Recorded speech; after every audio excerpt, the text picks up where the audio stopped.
কি এই আল্লাহকে ভয় কর। পুলিশ প্রশাসন দিয়ে মানুষের চরিত্র সংশোধন করা যায় না যতক্ষণ না পর্যন্ত তার ভিতরে আল্লাহর ভয় পয়দা না হয়। আল্লাহ আল্লাহ আমার মনের ভিতরে একটা ভয় তৈরি হয়েছিল, আল্লাহ আমি অন্যায় থেকে পিছিয়ে, জিনা থেকে পিছিয়ে এসেছিলাম, ওই আমলটা যদি তোমাকে সন্তুষ্টি করানোর জন্য করে থাকি, আজ বিপদে পড়ে গেছি, মুসিবতে পড়ে গিয়েছি, গুহার মুখ থেকে পাথর সরিয়ে দাও। মোনাজাত করা শেষ, গুহার মুখ থেকে কিছুটা পাথর সরে গিয়েছে। কোন রাস্তায় গেলে আল্লাহ আল্লাহ নবীকে পাওয়া যাবে, কোন রাস্তায় গেলে নাজাত পাওয়া যাবে, কোন রাস্তায় গেলে আল্লাহ পাকের রহমতের দয়ার জান্নাত পাওয়া যাবে, একটু বলুন সুবহানাল্লাহ। আর আলেমরা কিন্তু রাস্তা দেখিয়ে দেন। আলেমরা কি দেখিয়ে দেন? আলেমরা রাস্তা দেখিয়ে দেন। আজকের আমিও আপনাদেরকে একটু রাস্তা দেখাবো। আল্লাহ কোরআন শরীফের ভিতরে বললেন, আল্লাযী খালাকাল মাউতা ওয়াল হায়াতা লিয়াবলুয়াকুম আইয়ুকুম আহসানু আমালা। আল্লাহ বললেন আমি হায়াত এবং মৌতকে সৃষ্টি করেছি, লিয়াবলুয়াকুম আমি তোমাদের পরীক্ষা করব। আল্লাহ কাদের পরীক্ষা করবেন? আল্লাহ তার বান্দাদেরকে পরীক্ষা করবেন। সেই পরীক্ষাটি কি হবে? আইয়ুকুম তোমাদের ভিতরে কোন ব্যক্তি আহসানু আমালা।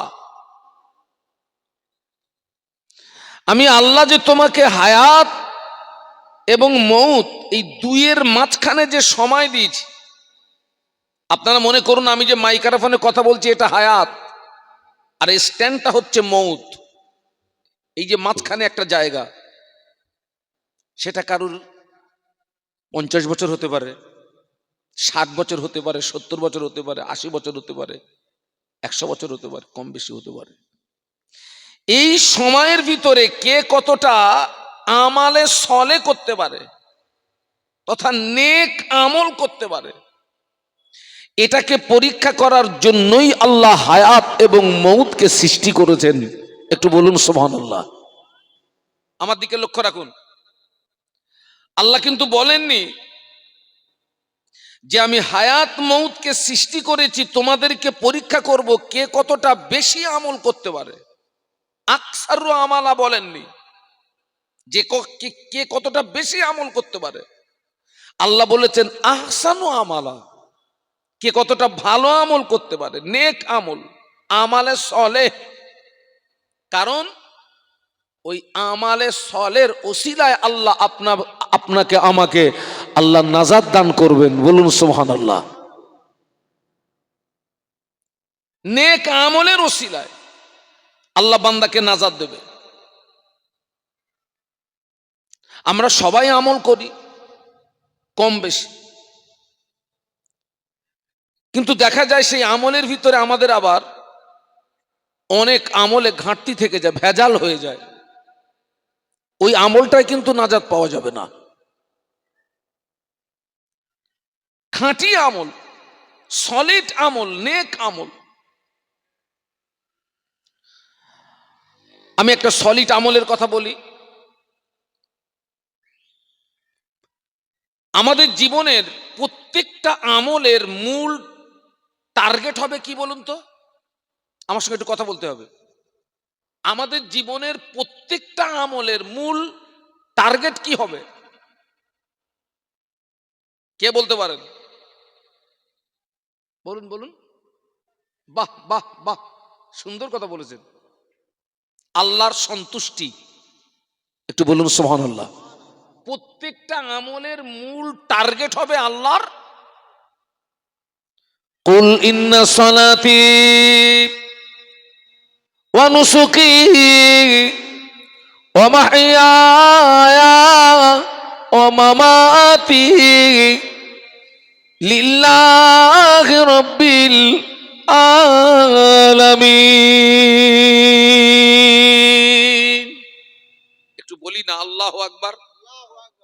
আচ্ছা আপনাদের কষ্ট হচ্ছে নাকি? একটু আওয়াজ দিতে হবে ভাই। শ্রোতা যদি চাঙ্গা হয়, আল্লাহ চাইলে আমরা একদম ফুল চাঙ্গা। ওয়াজ আপনাদেরকে বক্তাদের কাছ থেকে করিয়ে নিতে হবে। করে নিতে হবে। রাত 1:30, 2টো, 3টের সময় যখন স্টেজে উঠি, কিছু কিছু জায়গায় কিছু কিছু শ্রোতা এত জোরে সুবহানাল্লাহ বলে যেন মনে হচ্ছে হুজুর লাফাচ্ছে, এত জোরে সুবহানাল্লাহ বলে। তাদের সুবহানাল্লাহ জাজবা কি? একটু জবান খুলে বলি আল্লাহু আকবার, আর একটু আওয়াজ তুলুন আল্লাহু আকবার। আলহামদুলিল্লাহ। আপনার জীবনের নামাজ, আপনার জীবনের কুরবানি, বেঁচে থাকা, মরে যাওয়া, সবকিছুর মূল লক্ষ্য হবে আল্লাহ পাকের সন্তুষ্টি। হযরত রাবিয়া বাসরী রহমাতুল্লাহ আলাইহা, কি নাম বললাম? রাবিয়া বাসরী রহমাতুল্লাহ আলাইহা আল্লাহ পাকের আবেদা জাহেদা মান্দি ছিলেন। যাকে জানাকে সংবর্ধনা জানানোর জন্য, ইস্তেকবাল জানানোর জন্য খোদ কাবা উঠে এসেছিল। একটু সুবহানাল্লাহ বলবেন না?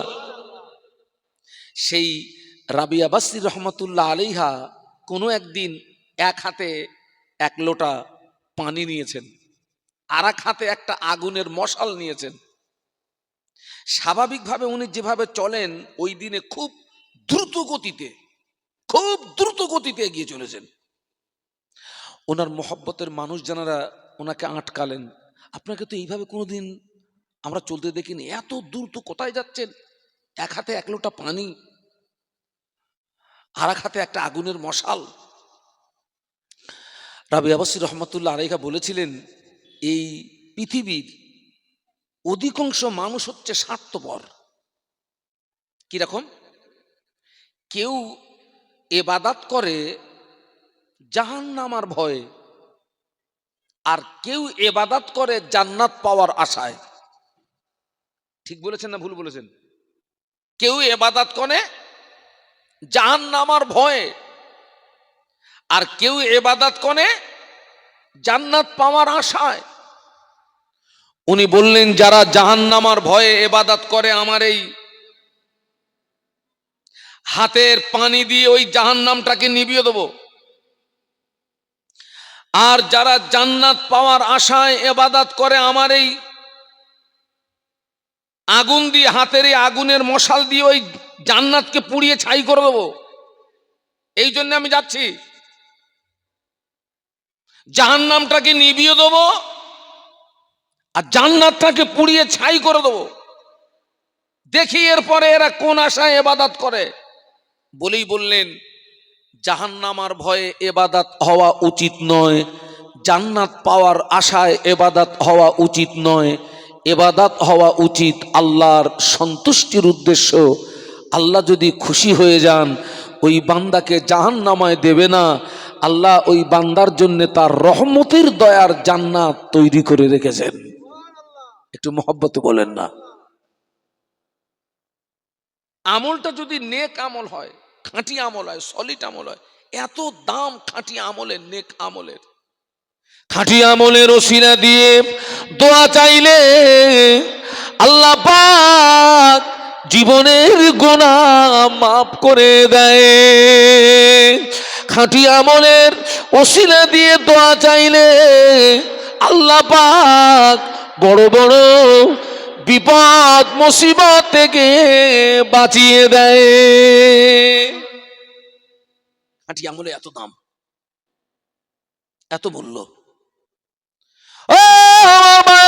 বনি ইসরাইল গোত্রের 3 জন ব্যক্তি আল্লাহর জমিনে সফরে বেরিয়েছেন, আল্লাহর জমিনে ভ্রমণে বেরিয়েছেন।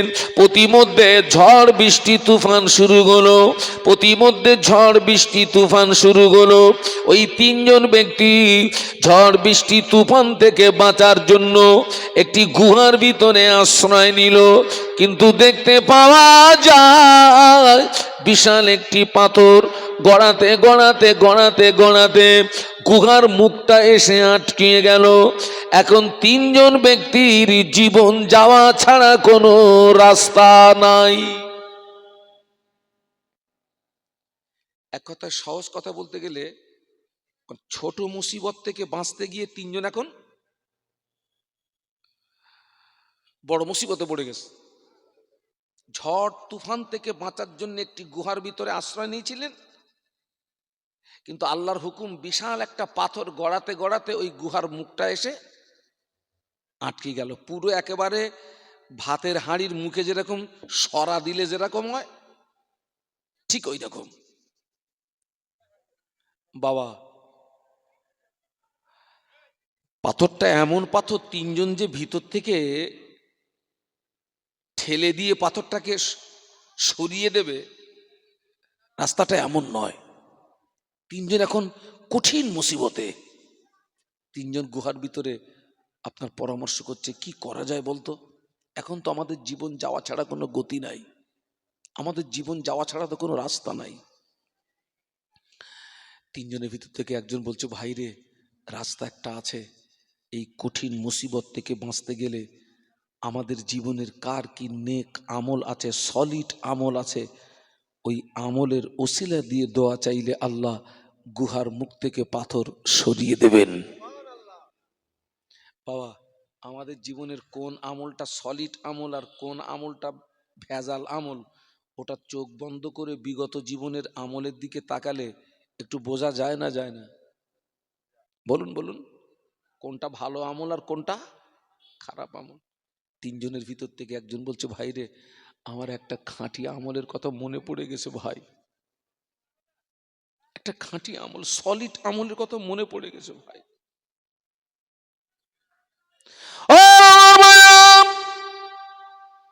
তিনজন ব্যক্তির ভিতর থেকে একজন ব্যক্তি দোয়া চাইছে, আল্লাহ পাক, আমি আমার চাচাতো বোনের সঙ্গে জেনা করার জন্য, ব্যভিচার করার জন্য আমি আমার চাচাতো বোনের জানু পর্যন্ত উঠে গিয়েছিলাম, আমার চাচাতো বোনের উরত পর্যন্ত উঠে গিয়েছিলাম।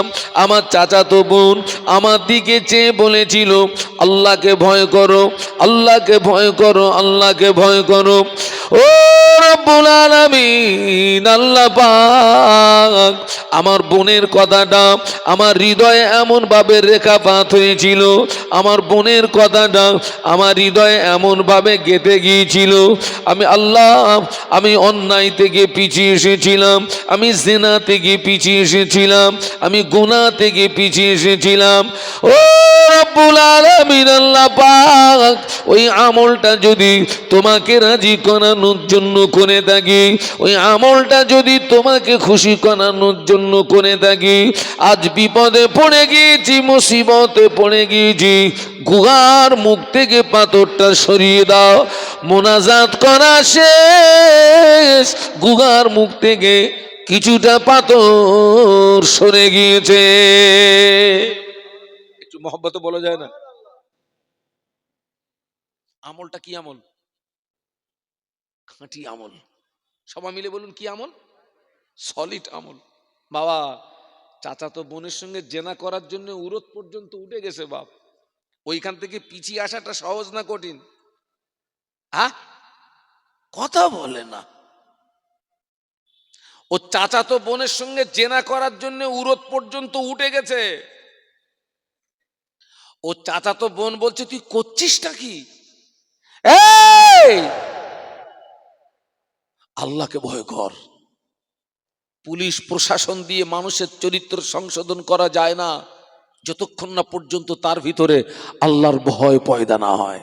আল্লাহ, আল্লাহ, আমার মনের ভিতরে একটা ভয় তৈরি হয়েছিল। আল্লাহ, আমি অন্যায় থেকে পিছিয়ে, জিনা থেকে পিছিয়ে এসেছিলাম, ওই আমলটা যদি তোমাকে সন্তুষ্টি করানোর জন্য করে থাকি, আজ বিপদে পড়ে গেছি, মুসিবতে পড়ে গিয়েছি, গুহার মুখ থেকে পাথর সরিয়ে দাও। মোনাজাত করা শেষ, গুহার মুখ থেকে কিছুটা পাথর সরে গিয়েছে। একটু জোরে বলুন। কিন্তু বার হওয়ার রাস্তা হয়নি বাবা, এখনো বাকি আছে কজন? বলুন। দুজন। দুই নম্বর ব্যক্তি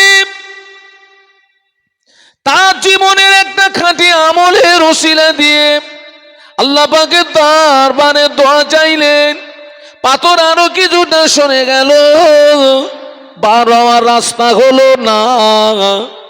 বাকি আছে একজন।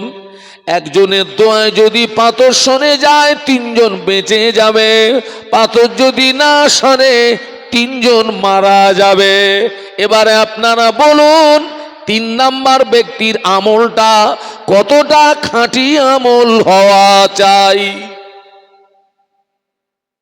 3 নম্বর ব্যক্তি আল্লাহ পাকের দরবারে হাত তুললেন, ও রব্বুল আলামিন, আল্লাহ পাক, আমি সারাদিন মাঠে বকরি চড়াতাম, ওই বকরির দুধগুলোকে দহন করে আমি আগে পান করি না। বাড়িতে আমার আম্মা বড় দুর্বল, আমার আব্বা বড় দুর্বল, আমার আম্মা বড় জয়ীফ, আমার আব্বা বড় জয়ীফ। আমি দুধ এনে আগে আমার আম্মাকে দিয়েছি, তারপরে আব্বাকে দিয়েছি, তারপরে বিবি ছেলে মেয়েকে দিয়েছি, তারপরে আমি পান করেছি। আল্লাহ পাক, এই আমলটা যদি তোমাকে রাজি করানোর জন্য করে থাকি, খুশি করানোর জন্য করে থাকি, বিপদে পড়ে গিয়েছি, মুসিবতে পড়ে গিয়েছি, গুহার মুখ থেকে পাথর সরিয়ে দাও। মোনাজাত করা শেষ, গুহার মুখ থেকে টোটাল পাথরটা সরে গিয়েছে। একটু মহব্বতে বলবেন না?